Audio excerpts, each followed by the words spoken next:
Item ಯಾವುದೇ ಇರಲಿ try ಮಾಡಿ ಆಚಿ ಚಿಕನ್ ಮಸಾಲಾ. ಆಚಿ ಚಿಕನ್ ಮಸಾಲಾ.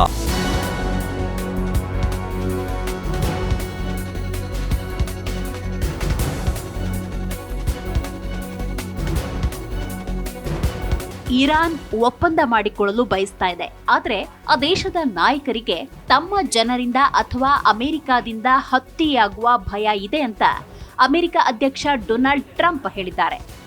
ಇರಾನ್ ಮುಖ್ಯಸ್ಥನ ಹುದ್ದೆ ಈಗ ಯಾರೂ ಬಯಸದ ಕೆಲಸವಾಗಿದೆ ಅಂತ ಡೊನಾಲ್ಡ್ ಟ್ರಂಪ್ ಹೇಳಿದ್ದಾರೆ. ನಾವು 8 ಯುದ್ಧಗಳನ್ನು ಅಂತ್ಯಗೊಳಿಸಿದ್ದು ಇದೀಗ ಮತ್ತೊಂದು ಯುದ್ಧ ಗೆಲ್ಲುತ್ತಿದ್ದೇವೆ. ಮಧ್ಯಪ್ರಾಚ್ಯದಲ್ಲಿ ಇರಾನ್ ಜೊತೆಗೆ ನಾವು ಮಾಡುತ್ತಿರುವ ಕೆಲಸವನ್ನ ಯಾರೂ ನೋಡುತ್ತಿಲ್ಲ. ಅವರು ಮಾತುಕತೆ ನಡೆಸುತ್ತಿದ್ದಾರೆ, ನಮ್ಮೊಂದಿಗೆ ಒಪ್ಪಂದ ಮಾಡಿಕೊಳ್ಳಲು ಸಾಕಷ್ಟು ಬಯಸುತ್ತಿದ್ದಾರೆ. ಆದರೆ ತಮ್ಮ ಜನರಿಂದಲೇ ಹತ್ಯೆಗೀಡಾಗುವ ಭಯ ಅವರಿಗಿದೆ ಅಂತ ಡೊನಾಲ್ಡ್ ಟ್ರಂಪ್ ಹೇಳಿದ್ದಾರೆ. 2020 ಜನವರಿ 3ರಂದು ಅಮೆರಿಕದ ಆದೇಶದ ಮೇರೆಗೆ ಇರಾನ್ನಲ್ಲಿ ನಡೆಸಲಾದ ಡ್ರೋನ್ ದಾಳಿಯಲ್ಲಿ ಸಾವನ್ನಪ್ಪಿದ ಇರಾನಿನ ಮೇಜರ್ ಜನರಲ್ ಮತ್ತು ಕುಡ್ಸ್ ಪಡೆಯ ಕಮಾಂಡರ್ ಖಾಸಿಂ ಸೊಲೈಮಾನಿ ಹತ್ಯೆಯನ್ನ ಟ್ರಂಪ್ ನೆನಪಿಸಿಕೊಂಡಿದ್ದಾರೆ. ಸುಲೈಮಾನಿಯನ್ನ ದುಷ್ಟ ಮನುಷ್ಯ ಅಂತ ಟ್ರಂಪ್ ಕರೆದಿದ್ದಾರೆ ಮತ್ತು ಆತನ ನಾಯಕತ್ವವನ್ನು ಶ್ಲಾಘಿಸಿ ಕಠಿಣ ಜನರಲ್ ಎಂದಿದ್ದಾರೆ. ಯುದ್ಧ ಅಂತ್ಯಗೊಳಿಸಲು ಮಧ್ಯವರ್ತಿಗಳ ಮೂಲಕ 15 ಅಂಶಗಳ ಕದನ ವಿರಾಮ ಯೋಜನೆಯನ್ನ ಇರಾನ್ಗೆ ಕಳುಹಿಸಿದ ಕೆಲವೇ ಗಂಟೆಗಳ ನಂತರ ಟ್ರಂಪ್ ಈ ಹೇಳಿಕೆ ಕೊಟ್ಟಿರೋದು. ಆದರೆ ಇರಾನ್ ವಿದೇಶಾಂಗ ಸಚಿವ ಅಬ್ಬಾಸ್ ಅರಗ್ಚಿ ಸರ್ಕಾರಿ ಟಿವಿಗೆ ನೀಡಿದ ಸಂದರ್ಶನದಲ್ಲಿ ನಮ್ಮ ಸರ್ಕಾರ ಯುದ್ಧವನ್ನ ಕೊನೆಗೊಳಿಸುವ ಮಾತುಕತೆಗಳಲ್ಲಿ ತೊಡಗಿಸಿಕೊಂಡಿಲ್ಲ, ನಾವು ಯಾವುದೇ ಮಾತುಕತೆಗಳನ್ನ ಯೋಜಿಸುವುದಿಲ್ಲ ಅನ್ನೋ ಮೂಲಕ ಅಮೆರಿಕದ ಕದನ ವಿರಾಮ ಪ್ರಸ್ತಾಪವನ್ನ ತಿರಸ್ಕರಿಸಿದ್ದಾರೆ. ಯುದ್ಧ ಕೊನೆಗೊಳಿಸಲು ನಾವು ನಮ್ಮದೇ ಆದ ಬೇಡಿಕೆ ಹೊಂದಿದ್ದೇವೆ ಎಂದು ಇರಾನ್ನ ಅಧಿಕಾರಿಯೊಬ್ಬರು ತಿಳಿಸಿದ್ದಾರೆ.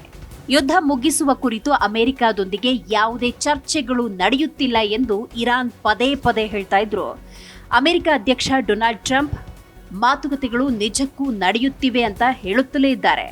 ಈಚೆಗೆ ಮತ್ತೊಮ್ಮೆ ಇದೇ ವಿಷಯದ ಕುರಿತಂತೆ ಡೊನಾಲ್ಡ್ ಟ್ರಂಪ್ ಮಾತನಾಡಿದ್ದಾರೆ. ಕೆಲವು ಕುತೂಹಲಕಾರಿ ಸಂಗತಿಗಳನ್ನು ತಿಳಿಸಿದ್ದಾರೆ. ಇರಾನ್ ತನ್ನನ್ನ ತಮ್ಮ ಸರ್ವೋಚ್ಚ ನಾಯಕನನ್ನಾಗಿ ಆಯ್ಕೆ ಮಾಡಲು ಪ್ರಸ್ತಾಪಿಸಿದೆ ಅಂತ ಹೇಳಿದ್ದಾರೆ. ಆದರೆ ಸ್ವತಃ ತಾನೇ ಬೇಡ ಅಂತ ಹೇಳಿರುವುದಾಗಿ ಡೊನಾಲ್ಡ್ ಟ್ರಂಪ್ ಹೇಳಿದ್ದಾರೆ. ನಾವು ಇರಾನ್ಗೆ ಸೇನಾ ಶಕ್ತಿಯ ಮೂಲಕ ಆಘಾತ ನೀಡಿದ್ದೇವೆ.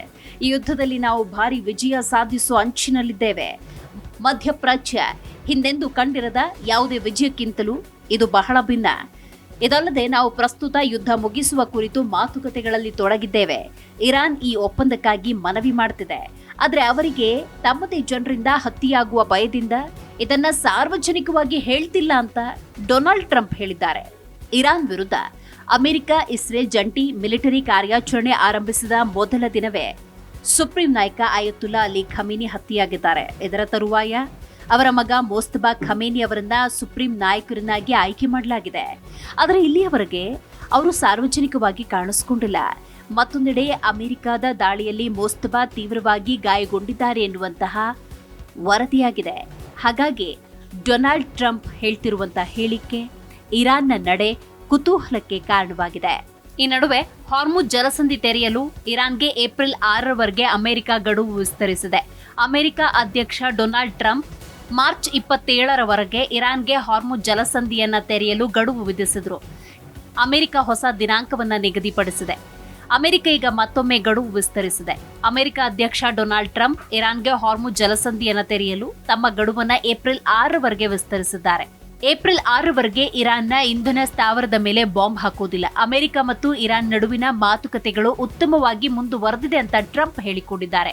ಹೌದು, ಇರಾನ್ನ ಇಂಧನ ಮೂಲ ಸೌಕರ್ಯದ ಮೇಲಿನ ದಾಳಿಯನ್ನ ಇನ್ನೂ 10 ದಿನಗಳವರೆಗೆ ನಿಲ್ಲಿಸುತ್ತೇವೆ ಅಂತ ಹೇಳಿಕೊಂಡಿದ್ದಾರೆ.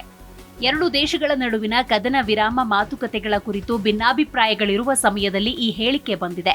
ಫೆಬ್ರವರಿ 28ರಂದು ಅಮೆರಿಕ ಮತ್ತು ಇಸ್ರೇಲ್ ಇರಾನ್ನ ಮೇಲೆ ದಾಳಿ ಮಾಡಿದ ನಂತರ ಇರಾನ್ ಗಲ್ಫ್ ರಾಷ್ಟ್ರಗಳಲ್ಲಿರುವ ಅಮೆರಿಕ ಮತ್ತು ಇಸ್ರೇಲಿ ನೆಲೆಗಳ ಮೇಲೆ ದಾಳಿ ಮಾಡಿದೆ. ಹಾರ್ಮುಜ್ ಜಲಸಂಧಿಯ ಮೂಲಕ ಇಂಧನ ರಫ್ತುಗಳನ್ನು ಪರಿಣಾಮಕಾರಿಯಾಗಿ ನಿರ್ಬಂಧಿಸಿದೆ.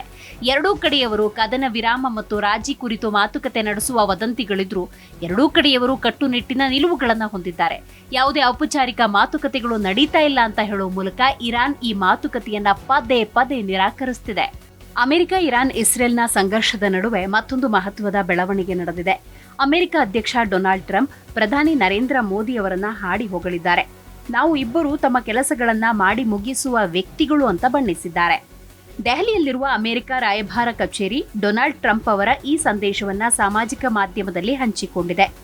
ಭಾರತದೊಂದಿಗಿನ ನಮ್ಮ ಅದ್ಭುತ ಸಂಬಂಧ ಮುಂದೆ ಇನ್ನಷ್ಟು ಬಲಗೊಳ್ಳುತ್ತೆ. ಪ್ರಧಾನಿ ಮೋದಿ ಮತ್ತು ನಾನು ಕೆಲಸಗಳನ್ನ ಮಾಡಿ ಮುಗಿಸುವ ವ್ಯಕ್ತಿಗಳು. ಹೆಚ್ಚಿನವರಿಗೆ ಇದನ್ನ ಹೇಳಲಾಗುವುದಿಲ್ಲ ಅಂತ ಬರೆಯಲಾಗಿದೆ. ಡೊನಾಲ್ಡ್ ಟ್ರಂಪ್ ಕೊಟ್ಟಿರುವ ಈ ಹೇಳಿಕೆ ಹಿಂದಿನ ಮರ್ಮವೇನು ಅನ್ನುವಂಥ ಪ್ರಶ್ನೆ ಹಾಗೆ ಉಳಿದುಕೊಂಡಿದೆ.